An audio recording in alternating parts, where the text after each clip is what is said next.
नमस्कार दोस्तों, स्वागत है आप सभी का मेरे चैनल स्टोरी टेलर दिव्या में। मैं दिव्या आज आपको सुनाने जा रही हूँ मालती जोशी जी द्वारा लिखित एक बेहतरीन कहानी, निर्वासित कर दी तुमने मेरी प्रीत। तो आइए सुनते हैं। रात बड़े भैया का फ़ोन आया था। रुंधे गले से उन्होंने बस इतना ही कहा था, सुमी, दिव्या नहीं रही। बस एक वाक्य और फ़ोन चुप हो गया था। मैं भी निर्निमेष उसे देखते हुए कांट होकर रह गई थी। दिव्या नहीं रही। दिव्या जो जीवन का, सौंदर्य का, उल्लास का, उमंग का प्रतीक थी, वह नहीं रही। यह कैसे हो सकता है? सचमुच हरदम हंसती, खिलखिलाती, ठुमकती, मचलती दिव्या को मृत्यु के साथ जोड़कर देखना बड़ा कठिन लग रहा था। पर यह मजाक तो हो ही नहीं सकता। ऐसा क्रूर मजाक, और वह भी बड़े भैया, क्यों करेंगे? इस धक्के से उबरने में मुझे कोई आधा घंटा लग गया था। जब मन थोड़ा स्वस्थ हुआ तो मैंने ही फ़ोन लगाया। इस बार लाइन पर छाया थी। ठीक तो है, वही तो सबसे पास है, दौड़कर पहुंच गई होगी। वह भी बुरी तरह टूटी हुई थी। सुबकते हुए उसने जो कुछ बताया उसका सार यह था कि दिव्या ने अपनी लैब की 17वीं मंजिल से छलांग लगा दी थी। उसके प्राण पखेरु तत्क्षण उड़ गए थे। अब यह पता लगाना मुश्किल है कि यह आत्महत्या है या मात्र दुर्घटना। हत्या की संभावना को भी एकदम नकारा नहीं जा सकता। ये तीनों ही संभावनाएं मेरे गले से नीचे नहीं उतर रही थीं। उसने तो अपनी पसंद से यह कैरियर चुना था और अपनी पसंद के जीवन साथी के साथ सपनों के देश में बसने चली गई थी।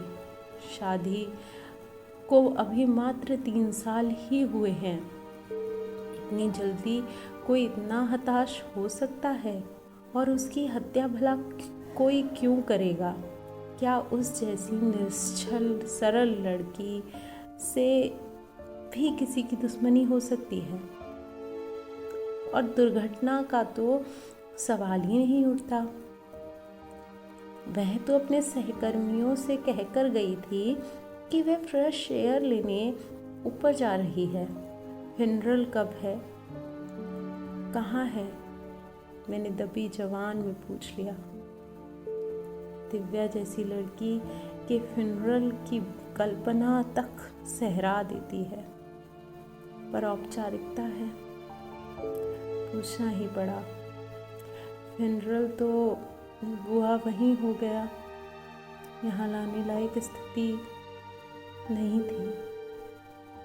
चित्रा और अंकित गए हैं, मैं तो।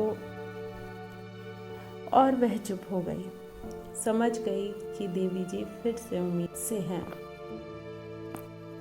चित्रा की शादी में मिली थी तब एक बेटी थी, दूसरी की तैयारी थी।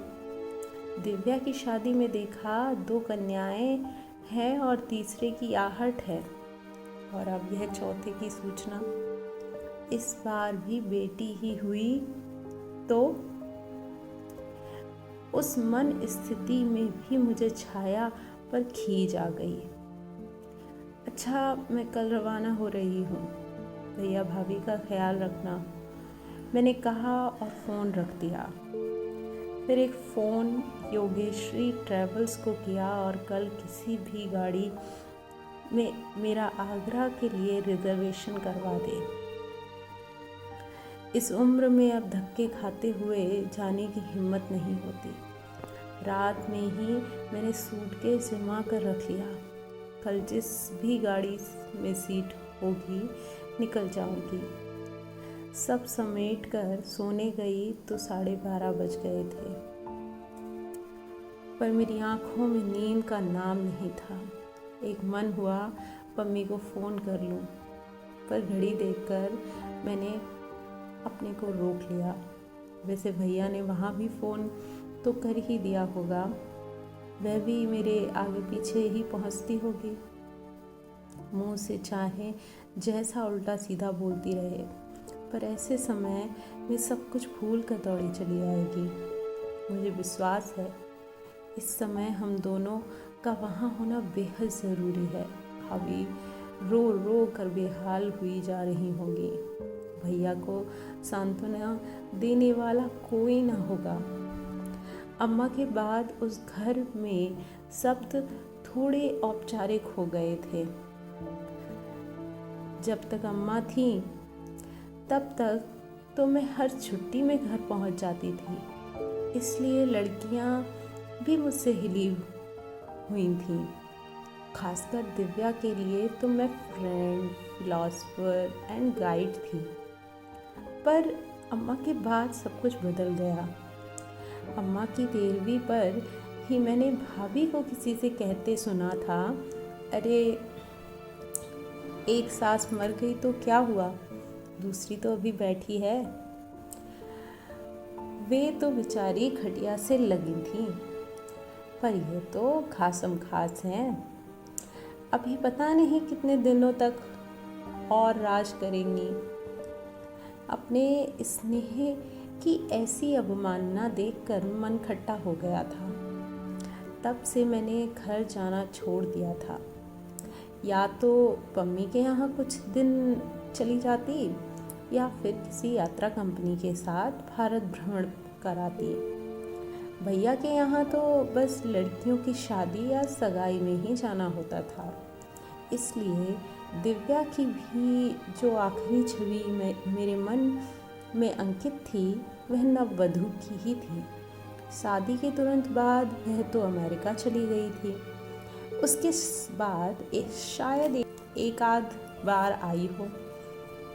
रात भर दिव्या का चेहरा मेरी आंखों के सामने घूमता रहा। उसके कई रूप याद आते रहे। यूं तो तीसरी बेटी के जन्म पर घरों में मातम छा जाता है, पर जब नर्स ने वह जापानी गुड़िया हाथों में थमाई थी तो क्षण भर को अम्मा भी अपनी हताशा भूल गई थी। वह लड़की घर भर की आंखों का तारा थी, खिलौना थी। घर और बाहर उसने इतना प्यार बटोरा था कि उस पूंजी के सहारे वह सातों जन्म जी लेती। इसलिए तो उसकी आत्महत्या की बात गले से नहीं उतर रही थी। किसी तरह ठेल ठेलाकर मैंने अपने को ट्रेन में चढ़ाया था। अम्मा के बाद से घर जाने का उत्साह ही खत्म हो गया था। फिर भी शादी ब्याह में जाते समय उत्साह न सही, एक उत्सुकता तो रहती ही थी। पर इस बार तो यह सफ़र पहाड़ सा लग रहा था। वक्त काटने के लिए मैंने पिछली यात्राओं को याद करना शुरू किया। सबसे पहले छाया की शादी याद हो आई। मैं और पम्मी करीब करीब साथ ही पहुँचे थे। शादी में अभी 4-5 दिन बाकी थे, पर घर अभी से गोदाम बन गया था। पिछले वाला बरामदा तो बोरियों से अटा पड़ा था। कमरों में बिखरा हुआ सामान भी अपने लिए मुनासिब जगह तलाश रहा था। हमें लगा कि इस महासागर में हमारी अटैचियाँ खो गईं तो ढूंढने नहीं मिलेंगी। नहा धोकर हम लोग सुता ही रहे थे कि एक तौदलीय सा शख्स दाखिल हुआ। आंटी, आपकी लिस्ट के अनुसार सारा सामान भिजवा दिया था, मिला लिया था। बाकी सामान तो आ गया है, पर शायद बासमती का गट्टा नहीं पहुंचा। आप क्या पंगत को बासमती परोसेंगी आंटी जी? गोल्डन सेला चलने दीजिए। आजकल सब जगह रिसेप्शन में यही चलता है। मुकुंद, पंगत में जो तुम्हारा जी चाहे बनवाना। मैं तो घर के लिए मंगवा रही थी। अब साल भर 30 त्योहार चलते रहेंगे। दामाद का समधियों का आना जाना लगा रहेगा। उन्हें क्या सेला चावल खिलाऊंगी? अभी ले आते तो लगे हाथ साफ सूफ करके गोलियां डाल के रख देती। जी अच्छा कहकर जब वह मुकुंद नामक प्राणी चला गया तब मैंने पूछा, आजकल गोपाल दास के यहाँ से सामान नहीं आता क्या, या कि यह उन्हीं का आदमी है? क्या बात करती हो? भाभी चिल्लाई। ये तो इनका स्टूडेंट है, फाइनल में है, इंग्लिश में एमए कर रहा है। पम्मी चूकी। मुझे तो यकीन ही नहीं आ रहा। मुझे तो लगा जैसे सीधे किराने की दुकान से उठकर चला आ रहा हो। उसकी दुकान है, शहर का सबसे बड़ा किराना मर्चेंट है उसका बाप। मुझसे बोला कि इस बार छाया दीदी की शादी का सामान हमारे यहाँ से ले लीजिए। हमने कहा ठीक है, हमें क्या कहीं भी पैसे देने हैं, वहाँ ना दिए यहाँ दे दिए। ये पैसे देंगी? पम्मी फुसफुसाई। मैंने बड़ी मुश्किल से चिकोटी काट कर उसे चुप किया। फिर विषय बदलने की गरज में भाभी से कहा, हमें होने वाले दामाद की फ़ोटो तो दिखाइए। हमने सुना है कि बेबी भैया के स्टूडेंट थे। हाँ, पिछले ही साल फाइनल किया है, गोल्ड मेडल मिला था। अच्छा, अब पीएचडी कर रहे हैं, मुरादाबाद में लेक्चरर हैं। भाभी फ़ोटो लेने अंदर चली गई तो पम्मी ने कहा, कन्यादान के लिए गोल्ड मेडल की वरदक्षिणा सौदा कोई बुरा नहीं रहा। क्यों दीदी, तुम थोड़ी देर चुप नहीं रह सकती? चुप कैसे रहूं दीदी? मुझे तो यह चिंता खाए जा रही है कि इस साल अगर इस मोटू मल की पोजीशन आ गई तो बेचारी चित्रा की जिंदगी तबाह हो जाएगी। पम्मी की बात पर हंसी भी आई और गुस्सा भी। अच्छा हुआ भाभी फोटो लेकर प्रकट हो गए। बात वहीं दब गई। हम लोग फोटो का मुआयना कर ही रहे थे कि एक सुदर्शन सा नवयुवक एक मिस्त्री टाइप व्यक्ति के साथ मंच पर अवतरित हुआ। आंटी जी, आप इलेक्ट्रिशियन के लिए कह रही थी, ले आया हूँ। क्या क्या काम करवाना है बता दीजिए। सामान ले आए? कैसा सामान? एक तो बिजली की झालरें चाहिए, पूरे कंपाउंड में मकान में लगेंगी। 2 ठे बड़े पंखे चाहिए, एक बरामदे में लगेगा और एक छत पर। 2 ठे पंखे और 2 कूलर जनवासी में भी लगेंगे। हाँ, वहाँ एक रंगीन टीवी भी चाहिए। दूसरे दिन इतवार है तो लोग महाभारत देखेंगे।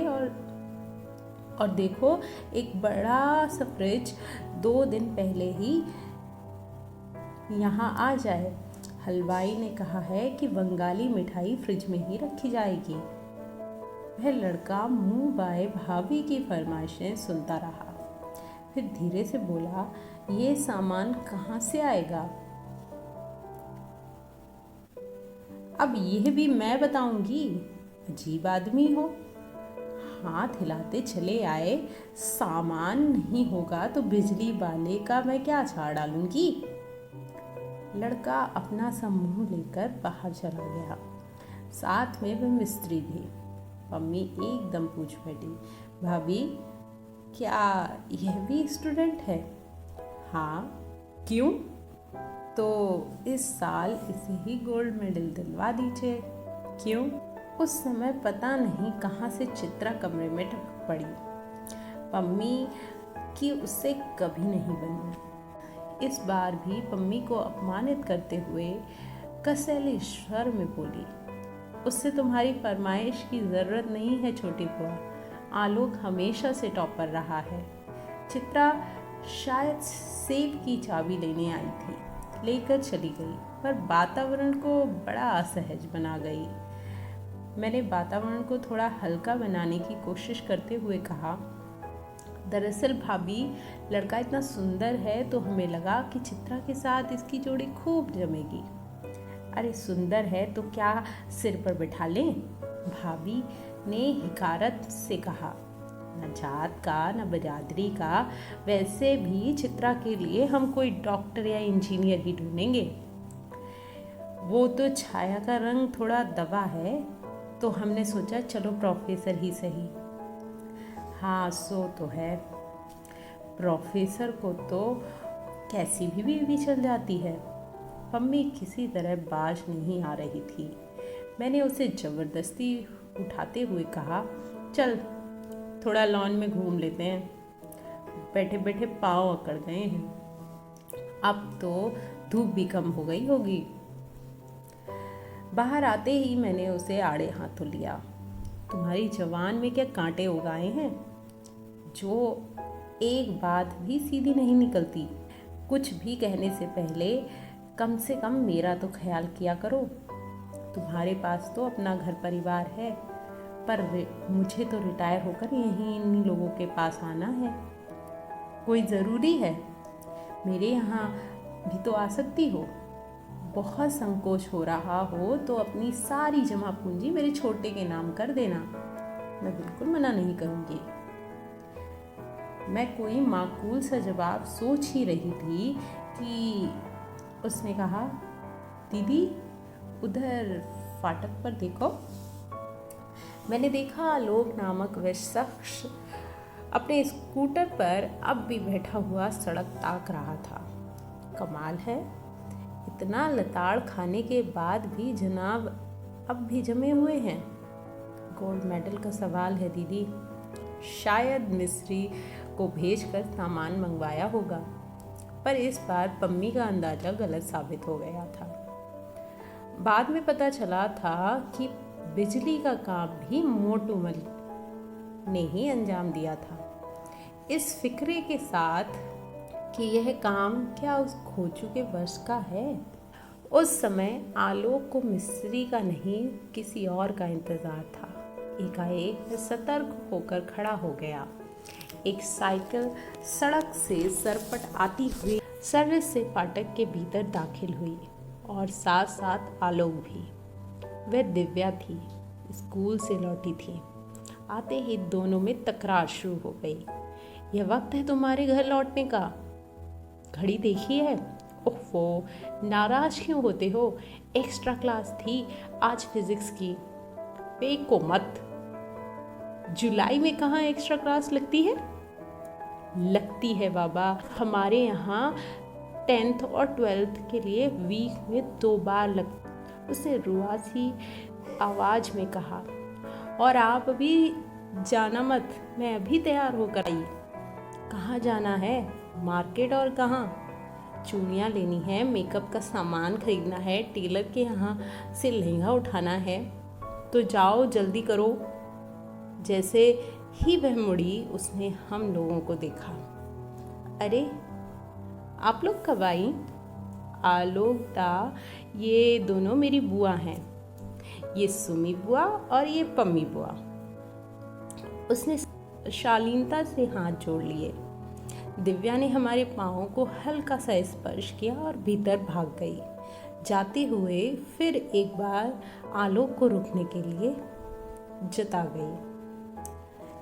ऐसा शायद पहली बार हुआ था कि उसने मेरा इतना औपचारिक अभिवादन किया हो,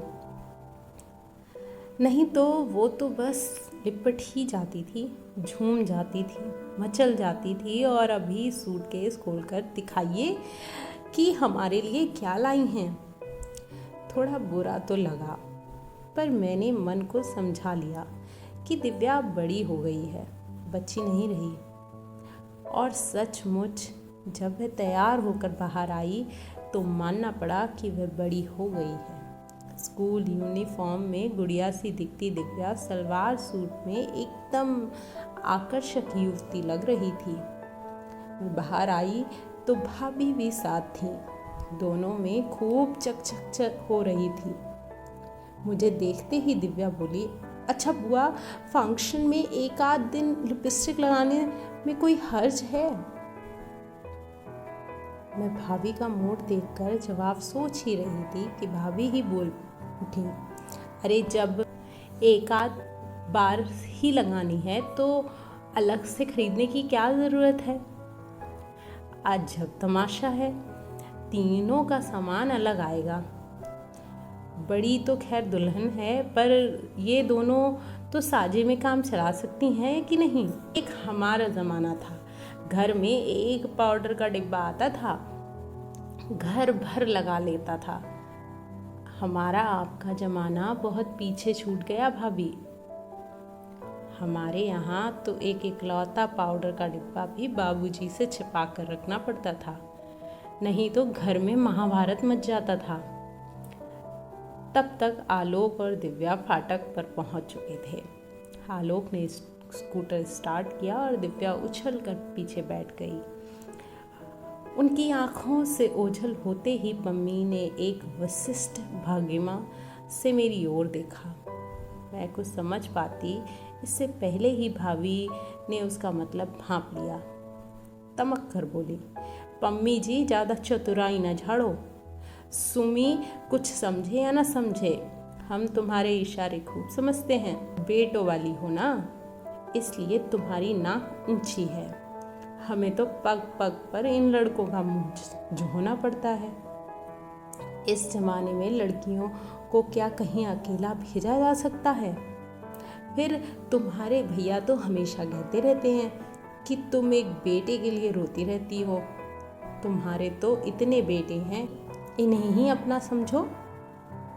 कहते कहते उनका गला भर आया था।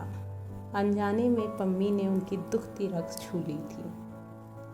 बड़ी मुश्किल से उन्हें शांत किया जा सका था। इसके बाद मैंने पम्मी से कसम ले ली थी कि जितने दिन रहोगी शराफत से रहोगी। एक बार भी बदतमीजी की तो मैं उसी दम भोपाल लौट जाऊंगी। इसके बाद पम्मी ने तो शराफत ओढ़ ली थी, पर मेरी ही नज़रें चोर बन गई। जब भी वे दोनों साथ होते, मैं अनचाहे उनकी ही गतिविधियां नोट करती रहती। उस घर में आलोक की कोई हैसियत हो ना हो, दिव्या के लिए उसका शब्द आदेश था।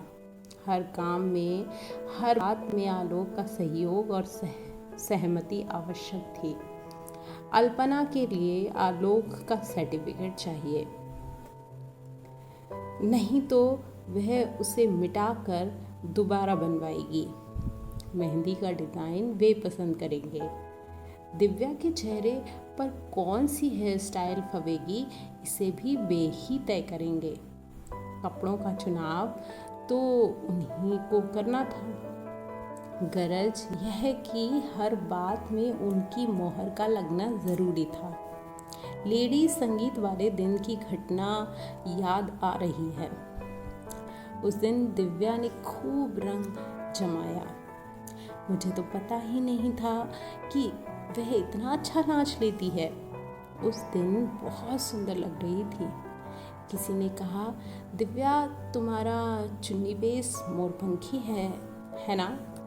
शादी वाले दिन लम्हे वाला डांस, बागों में मोर नाचे मजा आएगा। नहीं, एक गरज सुनाई दी। हम सब चौंक पड़े। तब तक हमें आलोक की उपस्थिति का एहसास ही नहीं था। हमें पता ही नहीं था कि बरामदे में बैठा वही कैसेट चला रहा था।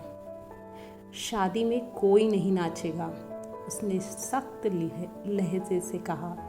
क्यों? दिव्या ने इतरा कर पूछा।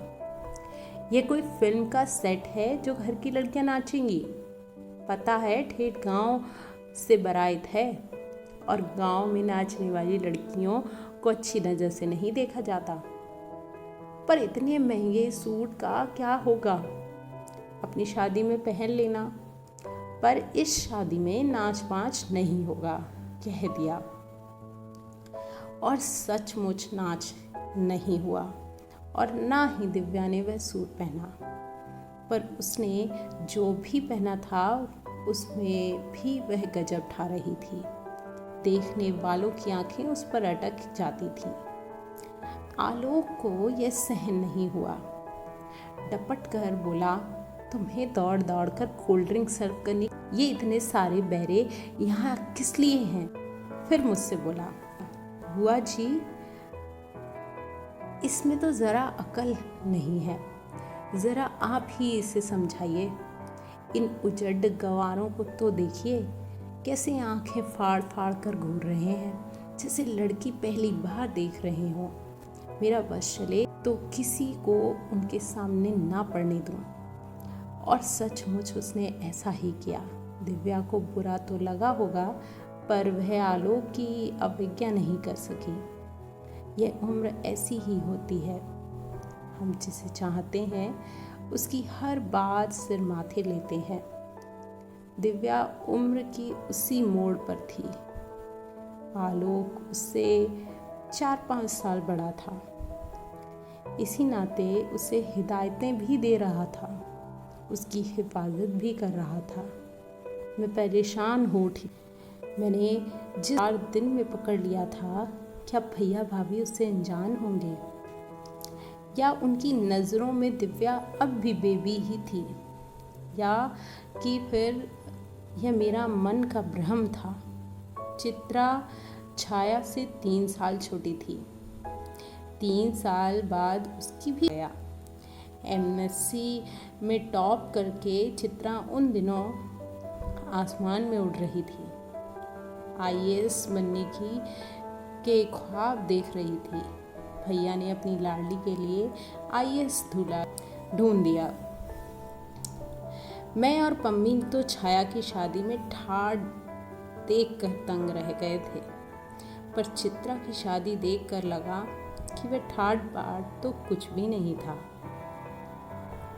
इस बार घरातियों के लिए एक शानदार बंगला किराए पर लिया गया था।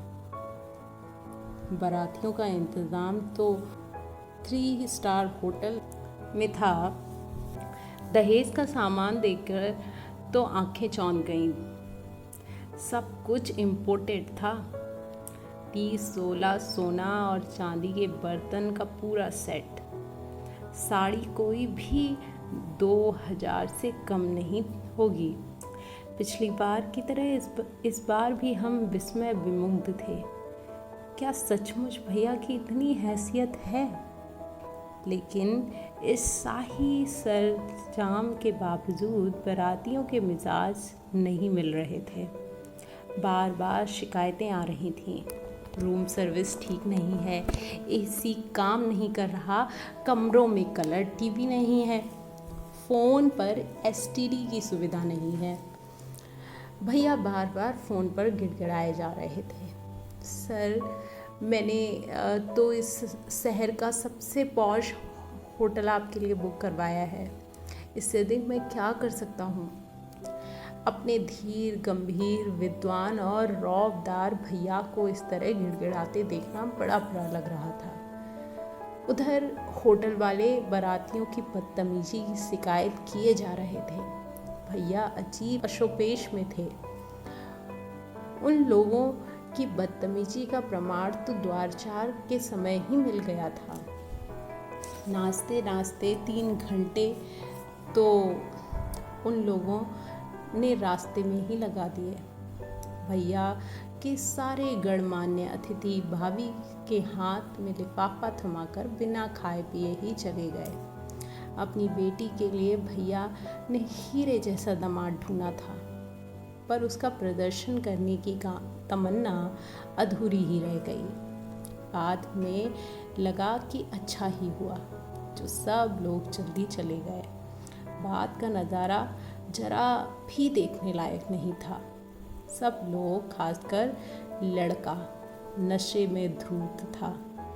वे लोग अश्लील गाने गा रहे थे, भद्दी फजतियाँ कस रहे थे। वे लोग कोल्ड ड्रिंक से होली खेल रहे थे, गिलासों को फुटबॉल की तरह लुढ़का रहे थे। 1-2 वेटरों के साथ तो झूमा झटकी भी हो गई। सजे सवरे पंडाल का उन्होंने पल भर में नक्शा ही बदल दिया। केटरर के साथ बदसलूकी की तो वह जाने की धमकी देने लगा। अब भैया कैसे उसके हाथ जोड़ रहे थे तो कभी उन लड़कों के। मेरा तो खून खौल उठा था। बड़ी मुश्किल से अपने ऊपर जब्त किए रही, ऐसा ना हो कि अपनी वजह से रंग में भंग हो जाए। उधर भाभी बार बार आंसू पोंछते हुए अपने भाग्य को कोस रही थी। काश एक बेटा होता तो आज बाप के साथ खड़ा तो होता। वहाँ तो एक सुपुत्र थे, यानी सन इन लॉ प्रोफेसर जितेंद्र। बड़े ही निर्लिप्त भाव से सारा तमाशा देख रहे थे। मौका पाते ही उन्होंने हंसते हुए कहा, बुआ जी देख रही हैं, अब इन्हें पता चलेगा कि बारातियों के नखरे क्या होते हैं। हमारा तो गवई गांव का परिवार था, उससे धर्मशाला में टिका दिया, 5 मिठाई वाली पंगत दे दी और छुट्टी पाई। हमारा तो खैर कोई सवाल ही नहीं था, हम तो लिहाज से ही मारे गए। आनंद पापा जी को तो अब आनंद आ रहा होगा। पापा जी की फजीयत का सबसे ज़्यादा आनंद तो खुद जितेंद्र ही उठा रहे थे। सब कुछ देखकर उन्हें बड़ा आसुरी संतोष हो रहा था।